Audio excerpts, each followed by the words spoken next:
Am I in the air?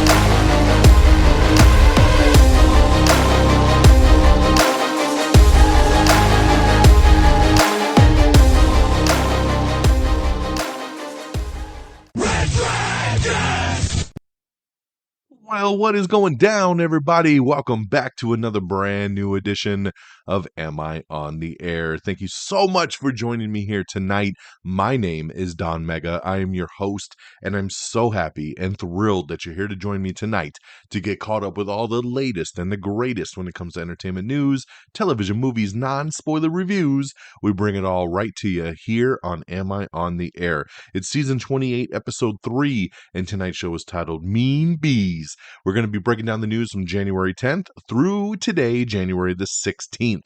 So strap on in. We got a lot to talk about because I have 5 non-spoiler movie reviews for you guys. That's right, 5. And then I have about 4 TV shows to talk about. And then we got to talk about the news of the week. So we got a lot to get through.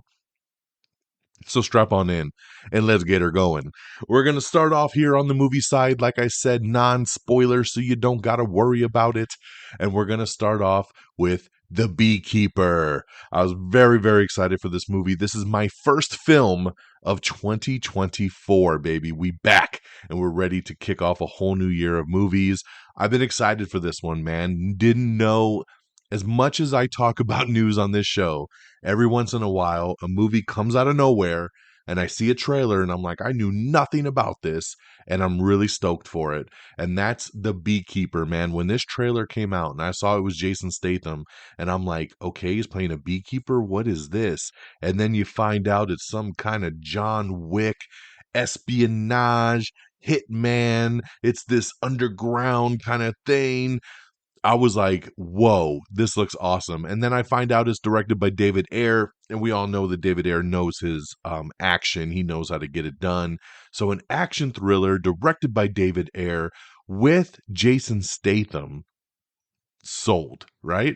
You also got Jeremy Irons popping up in this, Felicia Rashad, Minnie Driver pops up, Josh Hutcherson is one of the villains in this thing, and I had no idea he was even in this movie.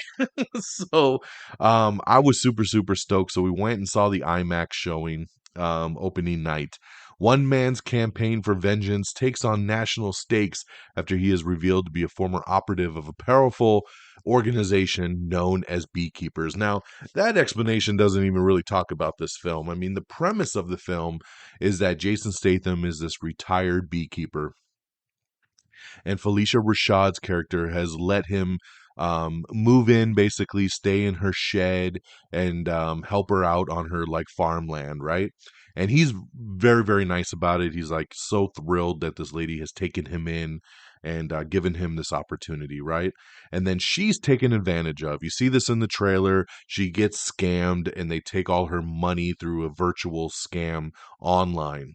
And because of that scam, she ends up committing suicide, which therefore pisses off Jason Statham, and he's out for revenge to find out who did this and to make them pay. That's it. It's a very simple premise. This isn't getting any kind of writing awards, but what's awesome about it is its simplicity, because we don't need a crazy over the top story. They fucked up and they messed with somebody he cared about, and now he's going to get revenge. And it's just him kicking ass for an hour and 45 minutes. The fights are phenomenal. All the action is incredible. This movie had me on the edge of my seat. I enjoyed the hell out of it. And I think if you're an action junkie and you like Statham, you're going to like this one too, man. This has like a 94% audience rating on Rotten Tomatoes, and it is actually fresh on the critic side as well. So really positive movie to come out here for Statham and kick off 2024 with a literal bang. I like the world of the Beekeepers. I hope this becomes a franchise. I would love to see a sequel. I don't know what would hold what premise could get him to come back and do something as crazy as this one. But he killed it in this, man. I had a blast. So the Beekeeper gets 4 out of 5 Bs from me, man. I absolutely love this one right here. So check out the Beekeeper now in theaters. I went back to the theater over the weekend and I checked out the other new release that came out, actually the number one movie in America, and that is the new Mean Girls. That's right, Mean Girls reboot, which is actually a musical. A lot of people didn't know that. Yes, it is a musical. So, new student Katie Heron is welcomed into the top of the social food chain by the elite group of popular girls called the Plastics, ruled by the cunning Queen Bee, Regina George, and her minions Gretchen and Karen. However, when Katie makes the major misstep of falling for Regina's ex-boyfriend, Aaron Samuels, she finds herself prey in Regina's crosshairs. As Katie's set to take down the group's apex predator with the help of her outcast friends, Janice and Damien, she must learn how to stay true to herself while navigating the most cutthroat jungle of all, high school. That's right. So you remember the original Mean Girls, right? You had Lindsay Lohan, Tina Fey was in there, and you've got a man, Tim Meadows. That's it. I don't know why I was forgetting Tim. I love Tim, and so the original movie is a cult classic. Everybody loves it. So Tina Fey helped create this musical version, which actually went to Broadway. This has been on Broadway for several years. It's a touring musical. They decided to convert it into a movie version. And originally, this was supposed to be a Paramount Plus exclusive. It was going to go on Paramount Plus, but it screened very, very well, and everybody was really liking it, and it got a lot of positive reviews. That Paramount said, you know what? We're not going to make this a streaming movie anymore. We're going to put it in the theater. And you can see that was a smart decision because it's the number one movie in America, and it did very, very well. So, what I will say is this was actually a pretty fun movie. It was better than I thought it would be. I had my expectations.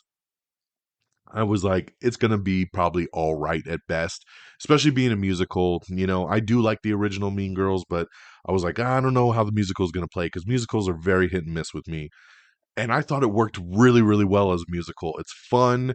The songs are catchy. And overall, it just really told the story very, very well. You got Angori Rice, who plays Katie. We've seen her in the Spider-Man film. She's done a lot of different movies and TV shows. Renee Rapp is playing the new Regina George. Ali Carvalho, who is Moana over in Disney, she plays Janice, and she was incredible. I think she stole the show in this movie. Jaquel Spivey plays Damien. He was fantastic in this as well. Um, you have Avantika and then Baby Wood. And even Jenna Fisher pops up in this. Busy Phillips, like I said, Tina Fey, Tim Meadows. So a lot of familiar faces. It told the story really well, and it did it in a new, fresh way that wasn't just a reboot of that original movie. So even though it tells the same story, they were able to enhance it a little bit. It's updated with the social media stuff, and I really, really thought it worked well.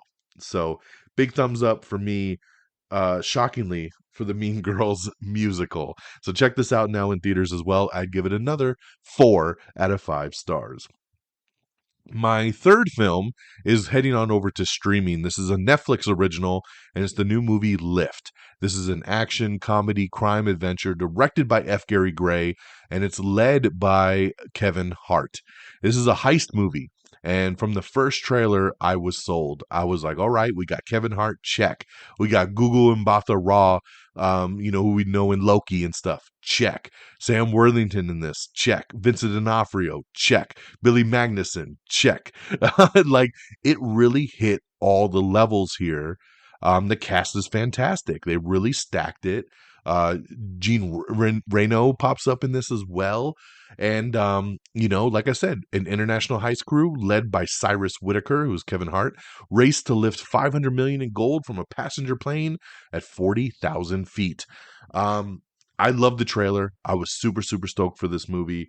And then I watched it over the weekend on Netflix, and it's good. And that's about as best as it gets.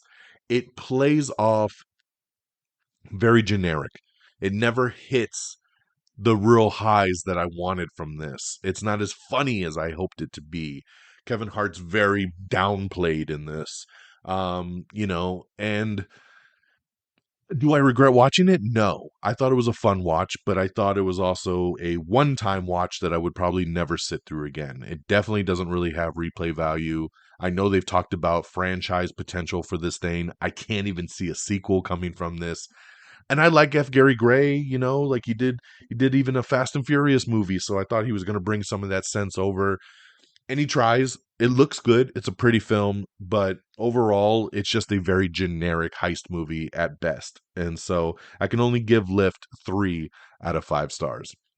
Then we go back to the movie theater. I took my daughter. She wanted to watch a movie, and we went and saw Migration. That's right, the new animated film from Illumination and Universal Pictures here. After migrating duck family alights on their pond with thrilling tales of far-flung places, the Mallard family embarks on a family road trip from New England to New York City to Jamaica. So this one here, voice cast by Kumail Nanjiani. You got Elizabeth Banks, Aquafina, of course, Keegan-Michael Key, Danny DeVito, lots of people, Isabella Merced.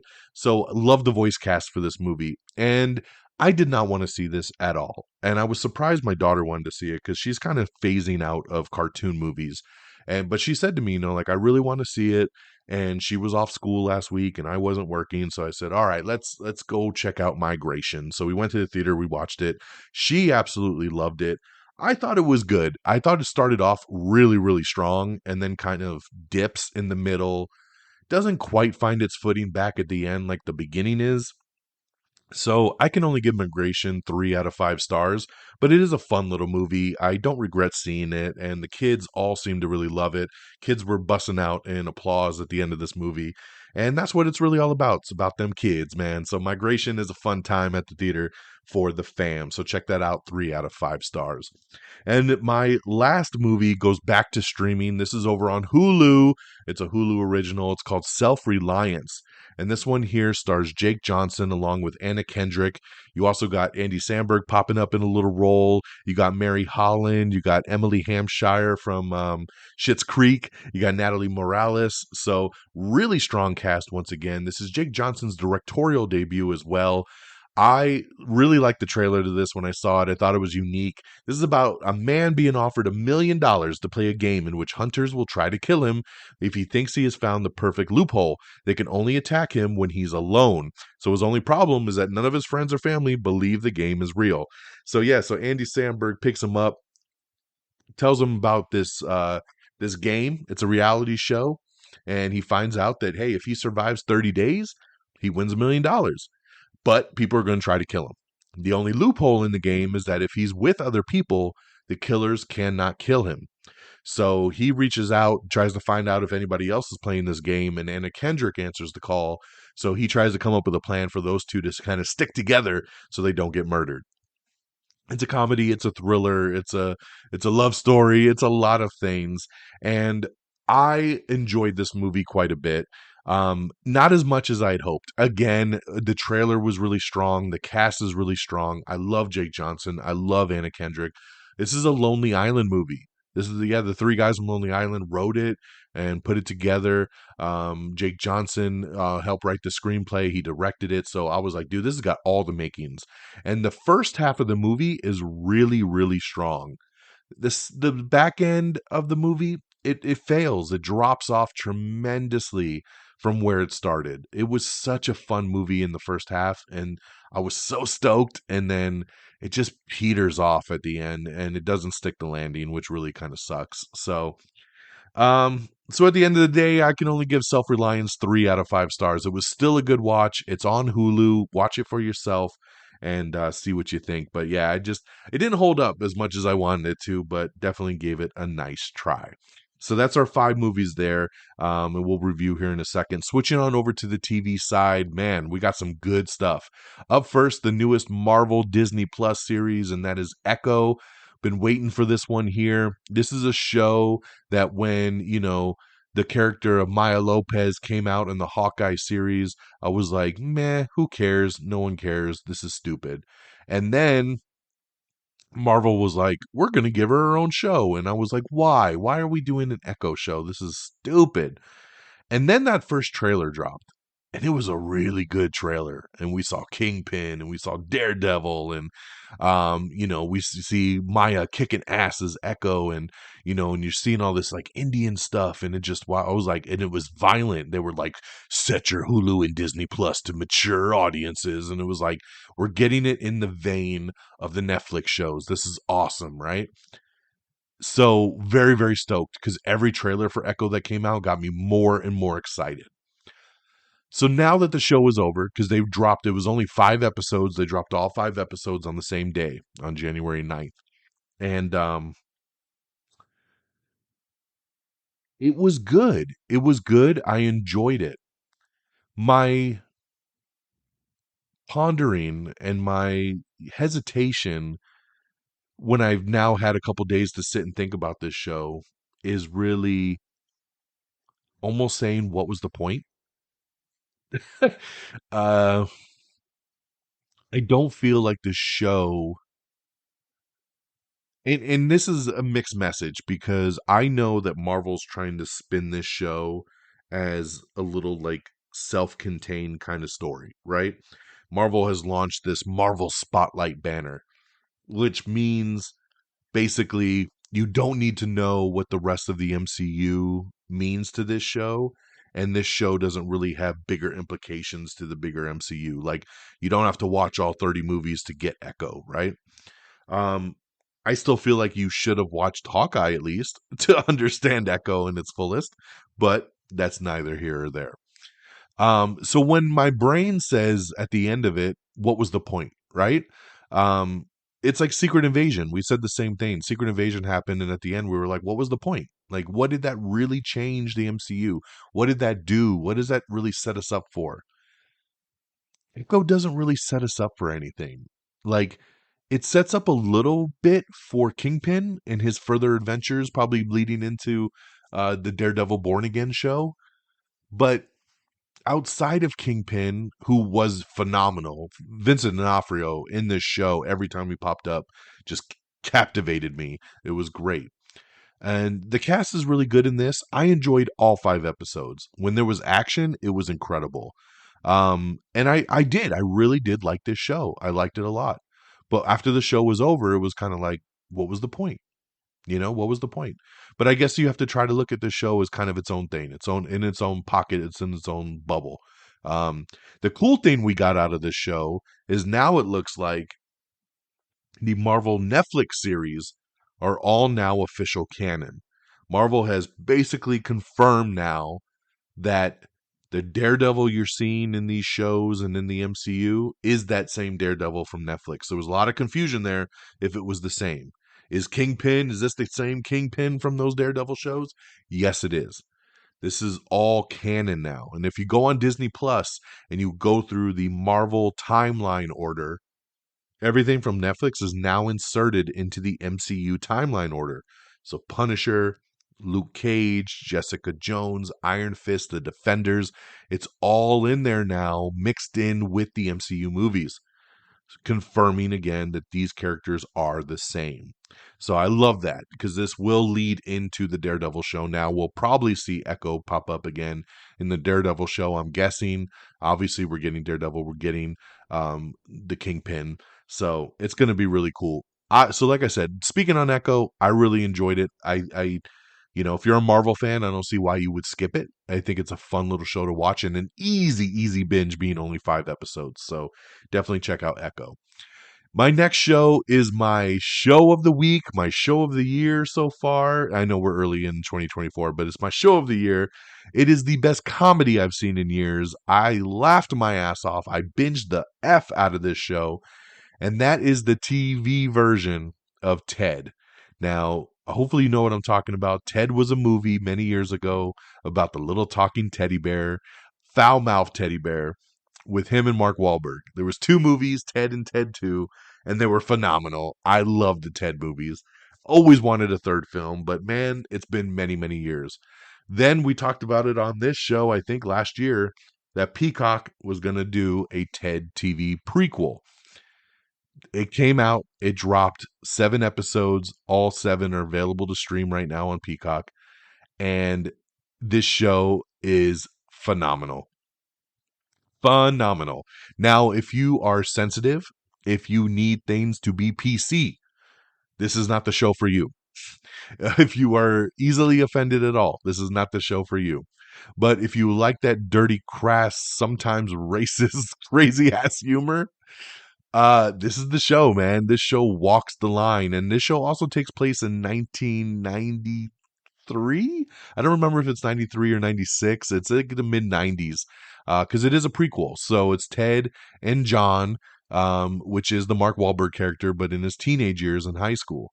And, and you see John and his mom and dad and his cousin. And of course, Seth MacFarlane doing the voice as Ted. This show had me rolling every single episode. I binged it so hard. It was so damn funny. And it's just like it starts off as like this typical TV sitcom, but then you have Ted cracking these jokes and you're just like I feel bad for laughing because it's so wrong what he's saying, but then but it always comes from a good place and it always has a strong heart behind it and he always sees the error of his ways, but he's such a fuck up this little bear that you just never know what's going to happen, man. And then John, is trying to find his way through high school and girls and drugs and it's awesome. And it was Peacock's biggest premiere ever. I really hope we get a season 2. I need a season 2. I love this show so much. Guys, if you want to laugh your ass off, check out Ted, now streaming on Peacock. Okay? And then my next show here, this is an older show that actually came out about a year ago. And I never watched it. I threw it in my queue and then forgot about it. So as I was flipping through my Netflix queue a couple nights ago, I came across it. It's a show called True Story, which stars Kevin Hart and Wesley Snipes. And I always thought it looked good, but I just never got a chance to get into it. So I jumped into it and I really dug it. I ended up binging it in just a couple days. It's only 7 or 8 episodes. Kevin Hart plays basically himself, right? He's a movie star, he's a comedian, he's super rich, he's super famous. Wesley Snipes is his brother. And basically, he has a night out and he sleeps with this girl. And then when he wakes up the next morning, the girl is dead. And Wesley Snipes helps him try to get rid of the body. And then, of course, things aren't what they seem. And people are, who saw, who watched, what are they doing? Is this going to ruin his career? There's other people coming for him that want money. And it's just all these twists and turns. I will tell you, the show started off kind of rocky for me, but as it went, I enjoyed all the twists and turns. I enjoyed all the little side characters that popped up. I really dug this show, and I was pissed at myself that it took me over a year to watch the damn thing. So, real fun little drama crime show. And again, Kevin Hart playing against type, right? Like, even though he's kind of playing this version of himself, he's not being a funny dude in this movie. Like he's serious in this, and Wesley's always great. Theo Rossi's in this, and he's phenomenal in this. Like I said, the side characters are great. The twists and turns are awesome, and it definitely kept me glued, man. I stayed up to like 3:30 in the morning one night just trying to finish this thing because I was so intrigued to see how I was going to wrap up. So definitely check out True Story over on Netflix. And then lastly, speaking of True Detective finally dropped over on Max this past weekend. True Detective Night Country. This is technically season 4, but it's an anthology series, so every season has new stars. This one here is led by Jodie Foster. Takes place in Alaska, and it's the 30 Days of Night, and some scientists vanish, and we're gonna go from there. That's our crime story. I love the trailer to this season. It looks really, really good. I'll tell you this part 1 episode, I just thought it was okay. I didn't think it was that great. It definitely doesn't live up to what the trailer promised. But it's True Detective, so it's probably going to be a slow burn. And we'll continue watching. We'll see how the story unfolds. It just didn't grab me the way I wanted it to, but I'm hearing good things about it, so we'll see where it takes us. So True Detective Night Country, only episode 1 is out right now. It's going to drop new episodes every Sunday on HBO and Max, so keep an eye out for that. So that's our big recap, guys. Sorry it took, like I said, we got a lot of stuff, 24 minutes just going through reviews here, but we got a lot of stuff. And that's what the main gist of the show is, right? So we got The Beekeeper now in theaters, 4 out of 5 stars. Mean Girls now in theaters, 4 out of 5 stars. Migration, now in theaters, 3 out of 5 stars. Lift over on Netflix, 3 out of 5 stars. And Self Reliance on Hulu, 3 out of 5 stars. We got Ted, big thumbs up over on Peacock. Echo over on Disney Plus. True Story over on Netflix, and True Detective Night Country over on Max. So make sure you check all that out. Let's talk box office. Coming in number 10 is The Iron Claw. Making its debut at number 9 is The Book of Clarence, only bringing in 2.5 mil. So very disappointing there for that one. Number 8, The Boys in the Boat. Number 7, Night Swim. Number 6, Aquaman and the Lost Kingdom. Number 5, Migration. Number 4, Anyone But You. Number 3, Wonka. And then our top 2 are debuts. Number 2, The Beekeeper. We just talked about it, bringing in a very nice 16.5 million, coming in above expectations, which is awesome. So almost 17 mil there for The Beekeeper at number 2. And your number 1 movie was Mean Girls, bringing in $28.6 million. That is awesome for Mean Girls right there. A hell of a debut. Congratulations. All right, guys, we're 25 minutes in. Let's switch gears. Let's get into our news of the week. All righty, y'all. So, Mickey 17. This is a big, highly anticipated movie that was supposed to come out at the end of March, starring Robert Pattinson. It's the new, um, what's the director's name? I'm trying to think. Bong Joon-ho. That's right. So this is Pattinson with Naomi Ackie, Stephen Yeun, Toni Collette, and Mark Ruffalo. The movie is now officially delayed. It was supposed to come out March 29th, 2024. It is now also not only delayed, but it's undated. Warner Brothers has removed the movie from its schedule. So it sounds like this is an issue from the strikes, that they never were able to finish the movie and they just haven't been able to schedule the reshoots and the time to put it back together. So that's unfortunate. I know a lot of people were really looking forward to that movie, so we'll have to wait to find out its new release date. Godzilla X Kong, The New Empire, is getting a new release date. It's actually moving up a week or two. It's not a big adjustment there, but they are moving it up just a bit to the end of March. It was originally supposed to be in April, and now I think it's that last weekend of March because Ghostbusters moved up a week or two itself, which then left that space open. So everybody kind of shifted over a little bit. So that's good stuff, man. We're going to get Ghostbusters Frozen Empire earlier, and Godzilla Kong, New Empire moving forward as well. A remake of the movie The Blob is in the works over at Warner Brothers, so that'd be pretty interesting. It's confirmed. On last week's show, we talked about it as a rumor, but it is now confirmed that Carrie Coon is joining season 3 of The White Lotus. So very awesome there.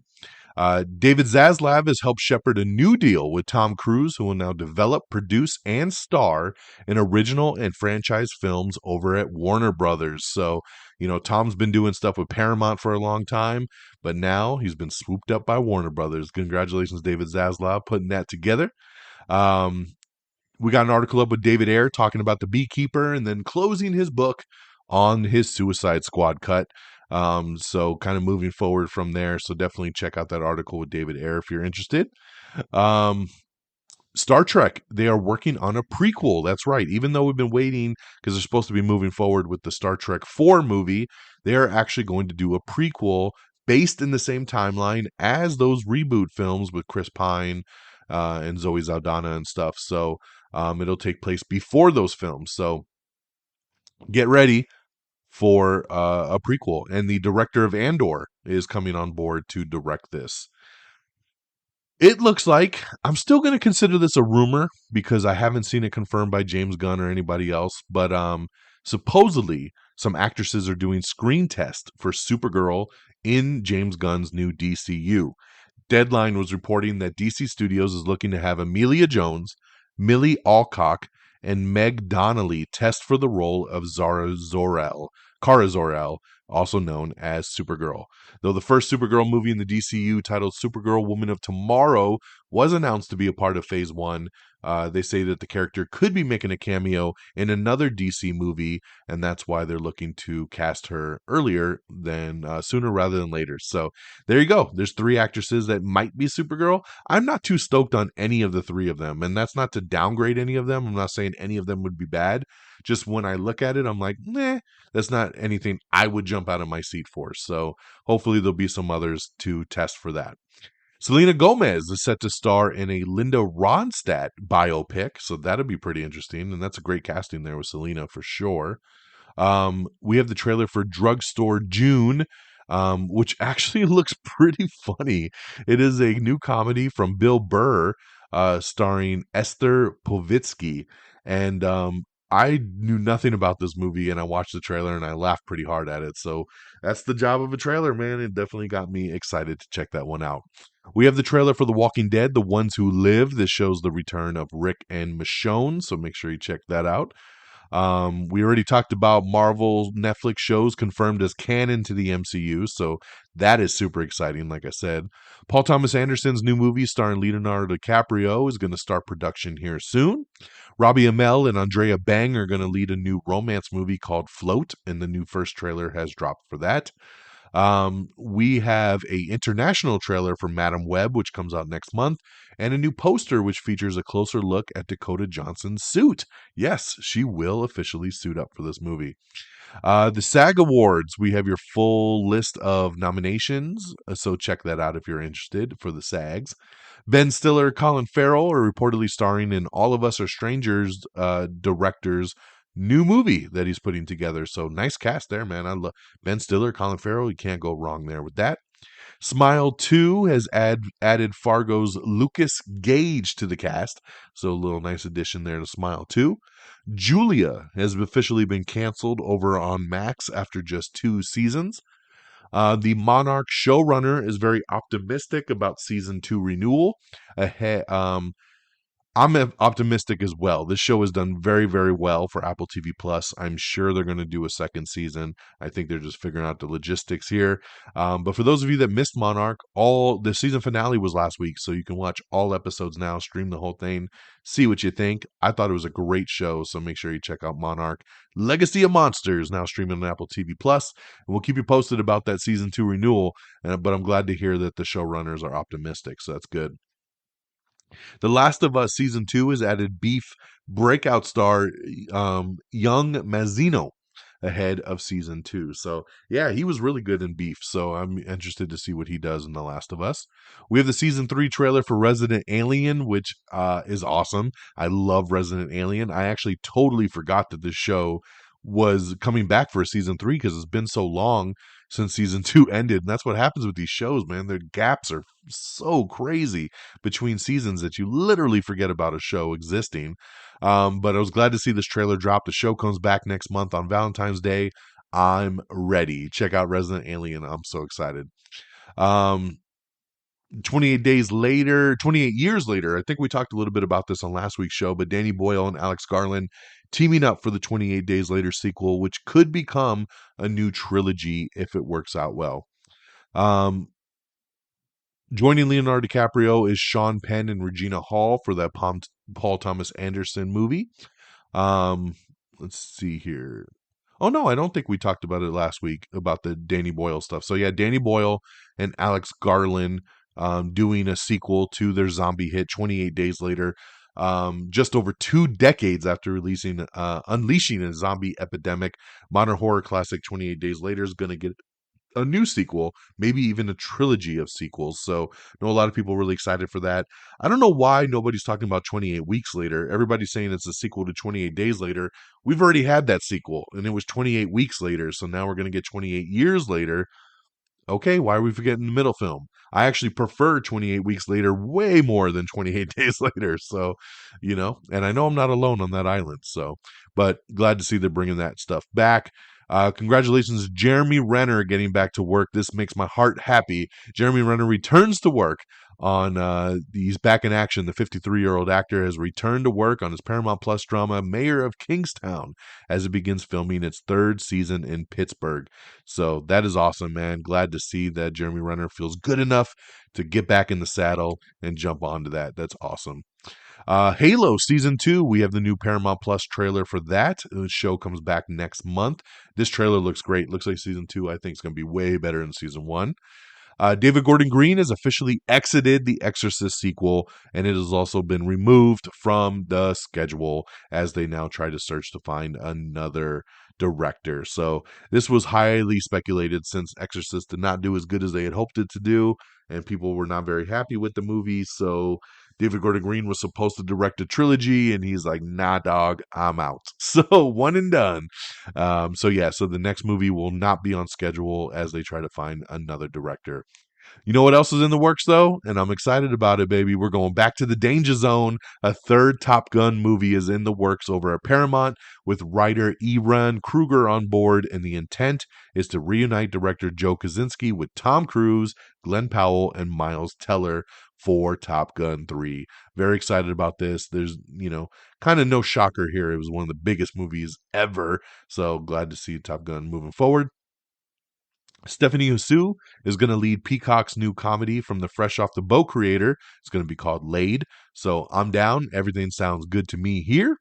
The Michael Jackson release date is moving forward for the biopic. It's coming in 2025, so get ready for that. We have the trailer for Perish, which is Giancarlo Esposito's new AMC crime thriller, so check that out.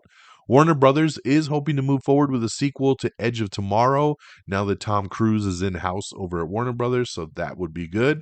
We have the trailer for Lights Out, which previews Frank Grillo's new R-rated action movie, so check that out. Alicia Vikander is joining Cate Blanchett in Guy Maddin's new comedy film Rumors. Natalie Portman and John Krasinski are going to lead the next Guy Ritchie movie, which is going to be called Fountain of Youth. How to Train Your Dragon live-action remake has added Nick Frost to the cast. Wish is going to be coming soon to digital 4K and Blu-ray for the Disney movie.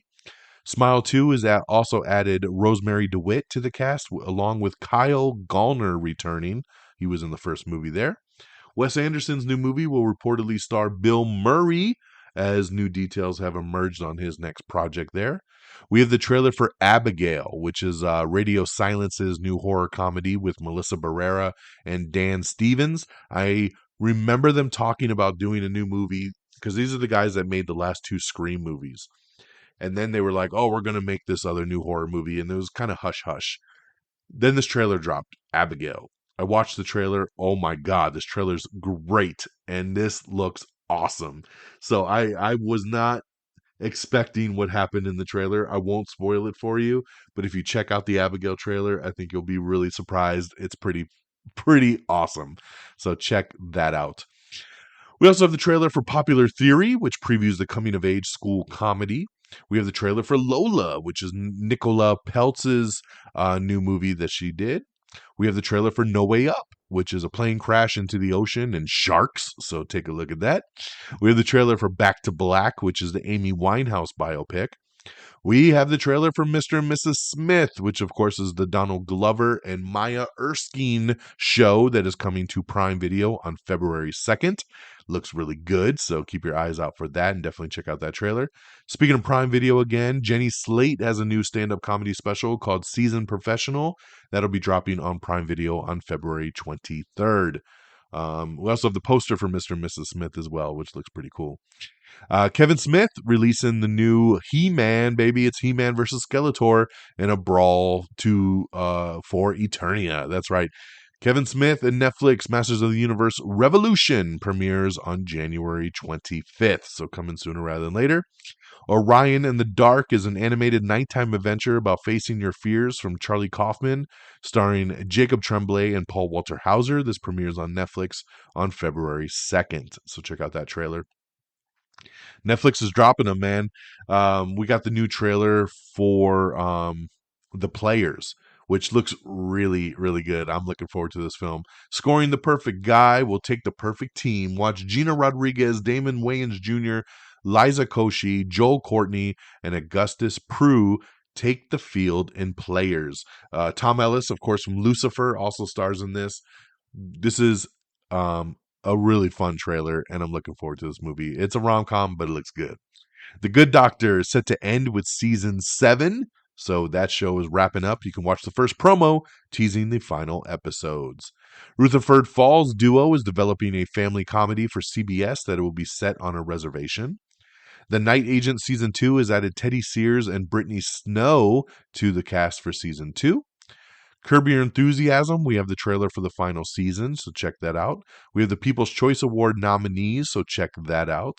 Rebel Moon, the R-rated Snyder Cut, will hit Netflix this summer, and it will be 3 hours long. I expect nothing less, so I'm ready for the Snyder Cut, baby.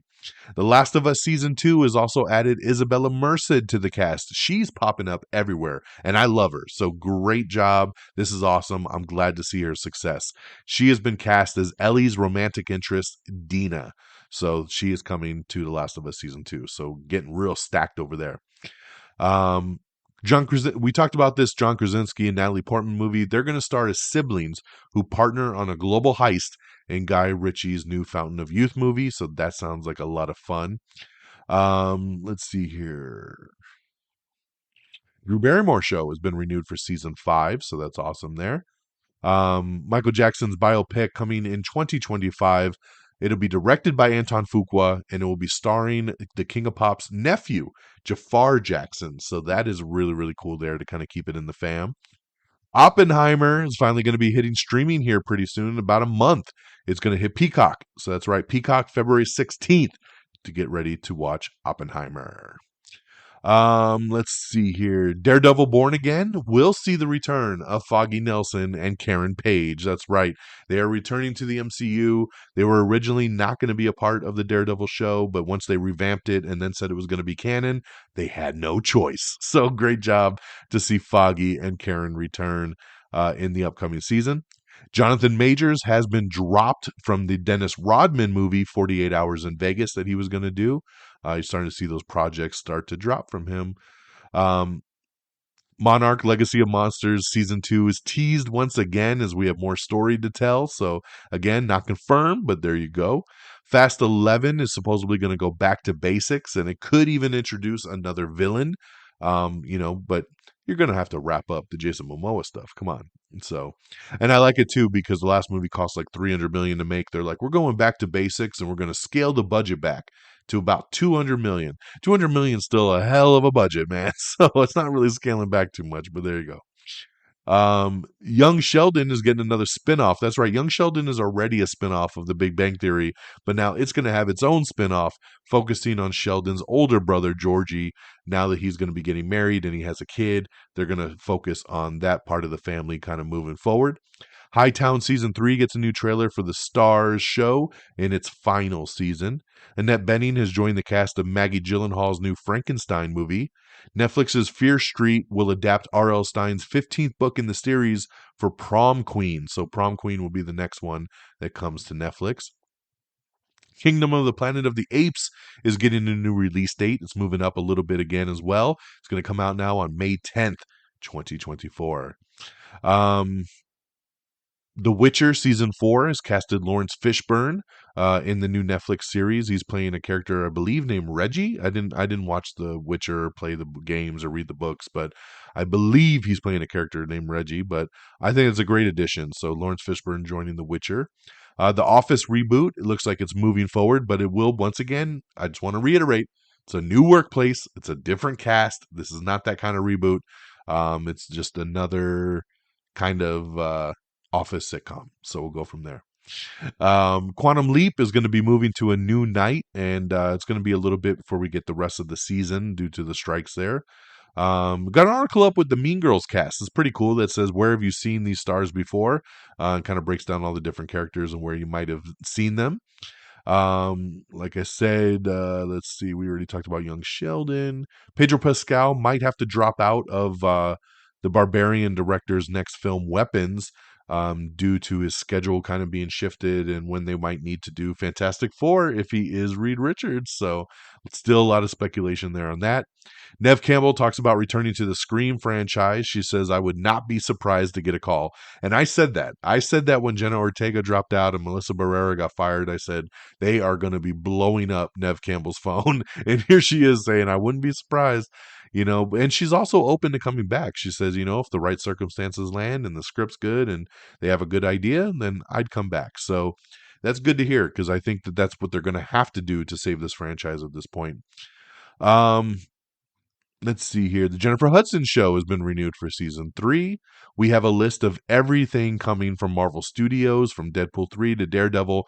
Everything that is set to debut in theaters and on Disney Plus at this point is listed in this article. Check it out if you are interested. David O. Russell has been announced to direct that Linda Ronstadt biopic that is going to be starring Selena Gomez that we talked about. So great director addition there. Um, Bosses are optimistic about a season 5 for All Mankind, which is on Apple TV Plus. I love all these Apple TV Plus bosses saying they're optimistic. Come on, Apple, what are you doing? What are you waiting for? You got to get with it, guys.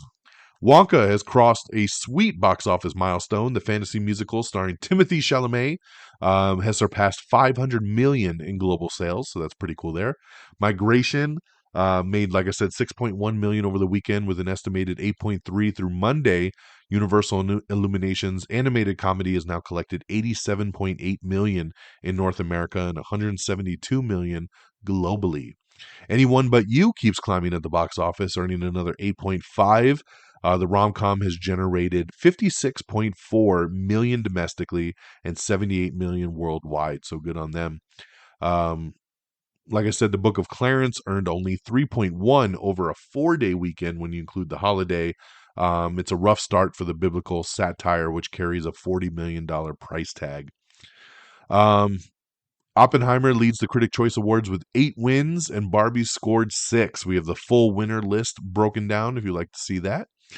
Um, we have all the winners once again from the Critics' Choice Awards, so I'm not going to spend the time on that one there, but you can read it if you like to find out what's what. They are looking to do a reboot on Anaconda.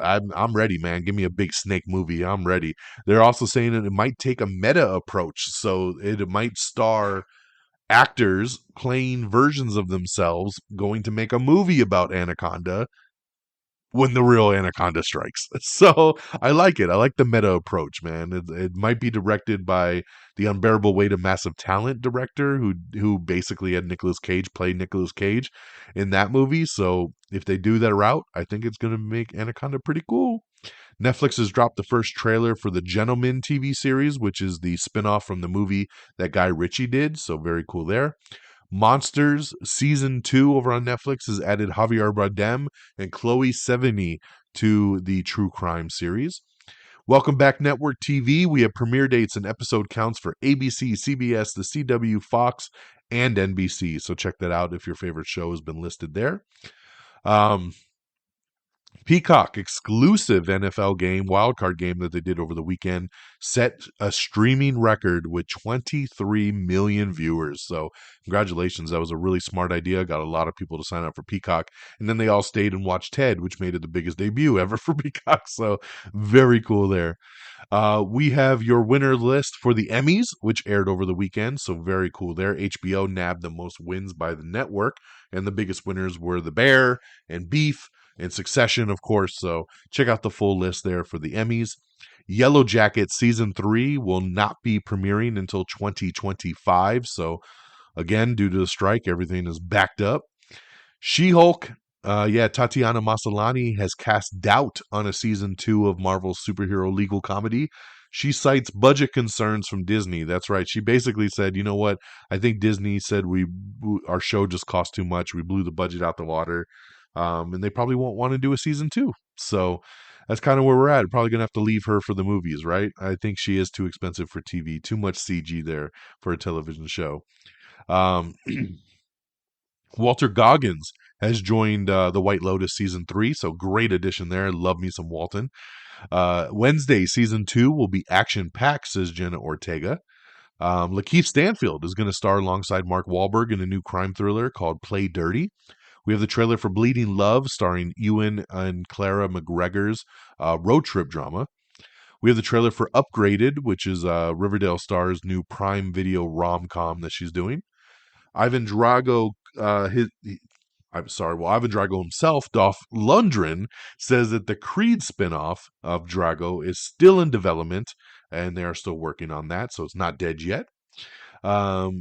Creature Commandos has casted The Witcher's Anya Shalatra in this DCU series, so nice there. Chad Stahelski is going to have creative oversight over the John Wick and Highlander franchises, so that's big time right there that he gets control of that. We have the trailer for Red Right Hand, starring Orlando Bloom. It's a new action thriller. Seth MacFarlane doesn't disregard a Ted season 2. He basically just says, hey, if enough people watch it, we'll do it. And I think a lot of people are watching it, being that it's Peacock's biggest thing. So come on, let's get that season 2 going. I need it. Martha is Dead. The psychological horror game is getting a movie adaptation. So that's pretty cool there. Daisy Ridley says that the Rey Skywalker movie will take Star Wars in a different direction. So I like that. That's interesting. Adam Sandler. We have the first full trailer for Spaceman, which is coming from Netflix. It'll debut on March 1st. Stars Adam Sandler, Carey Mulligan, and Paul Dano. An astronaut reckons with his crumbling marriage with help from a mysterious stowaway. Spaceman once again premieres March 1st on Netflix. I really like this trailer. This is serious Sandler, but it's in space and it's trippy and it has a talking spider. Yeah, I'm going to be checking it out. Back to Jonathan Majors losing out here. He has a movie that's been in the can and supposed to be really good. It aired at the festivals, then Searchlight Pictures picked it up. It was called Magazine Dreams. Well, today, Magazine Dreams has been dropped by Searchlight. That's right, leaving the Jonathan Majors movie to be shopped from other buyers. So we'll see if anybody else wants to pick that one up.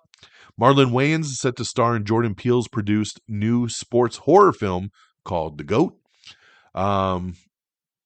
Let's see here. We got an article up with Vincent D'Onofrio talking about Kingpin's next move and the Daredevil Born Again reboot. And lastly, Chad Stahelski once again. He has confirmed that Highlander, the movie Highlander with Henry Cavill, will be his next movie. That will be his next feature. So for those of you wondering if he was going to jump into another John Wick, possibly, but he's going to do Highlander first, which makes me very excited because I love Highlander. I love Henry Cavill, and I've been ready for this reboot to happen, and it looks like it's going to finally be happening very, very soon. And that, my friends, does it for us. We're hitting that 51-minute mark, so we had a lot of reviews to get through and a lot of news. So thank you for bearing with me. Thank you for sitting through, and let's wrap this baby up and get you on out of here. amiontheair.com is our official webpage, so make sure you bookmark that. It's got our podcast episodes, got links to all the socials, got everything you need, amiontheair.com. Like us on Facebook at facebook.com/amiontheair. You can follow us on Twitter or X at amiontheair or myself at DXDonMega. Same handles over on Threads. So if you've moved on over to Threads, follow us there at the same handles. You can also follow us on TikTok and Instagram and YouTube, youtube.com/am I on the air. YouTube also does our podcast now as well. So every podcast episode streams on our YouTube channel as well. So another point of distribution. I love it. You can, of course, subscribe to us on Apple Podcast, over on Spotify, iHeartRadio, Amazon Music, Pandora, wherever you listen to podcasts. Make sure you bookmark that and subscribe to the show so you never miss an episode. And thank you to our great affiliates at reddragonsradio.com and the Pop Culture Pros. So follow on Twitter at Red Dragons Radio and follow at popculture_pros. Thank you guys for always streaming our shows on demand. And that'll do it for me on this Tuesday, January the 16th. I hope you've enjoyed the show. I hope you feel knowledge, and I hope you have an amazing week. Take care of yourselves and each other. Until next time, y'all. Peace. Red Dragon!